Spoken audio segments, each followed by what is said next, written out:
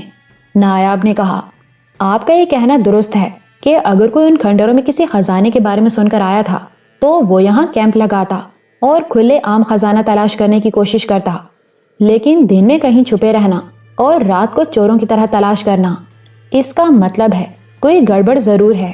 لیکن سوال یہ پیدا ہوتا ہے کہ وہ لوگ کون ہیں اور انہیں کیسے پتا چلا کہ یہاں کوئی خزانہ موجود ہے؟ میں نے اس سلسلے میں بھی معلومات حاصل کرنے کی کوشش کی تھی، سکندر نے کہا۔ کھنڈروں میں خزانے کی کہانی تو بہت پرانی ہے۔ گاؤں کے سبھی لوگ واقف ہیں۔ وہ یہ بھی جانتے ہیں کہ لوگ خزانے کی تلاش میں آتے رہے ہیں۔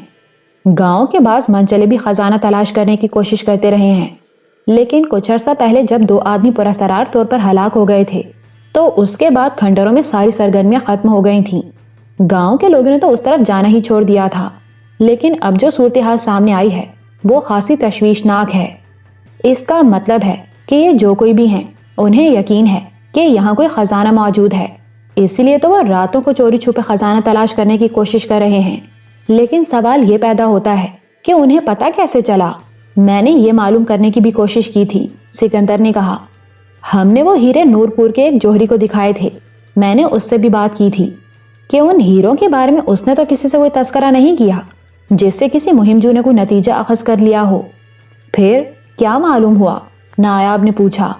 اس نے یہاں تو کسی سے ذکر نہیں کیا تھا، لیکن چند روز پہلے وہ شہر گیا تھا۔ وہاں دوستوں کی کسی محفل میں ہیروں کا ذکر نکلا تو اس نے ان ہیروں کی بات بھی کی جو ہم نے اسے دکھائے تھے۔ اس کے ساتھ ہی اس نے کھنڈروں میں قدیم دفینے کا بھی قصہ سنا دیا تھا۔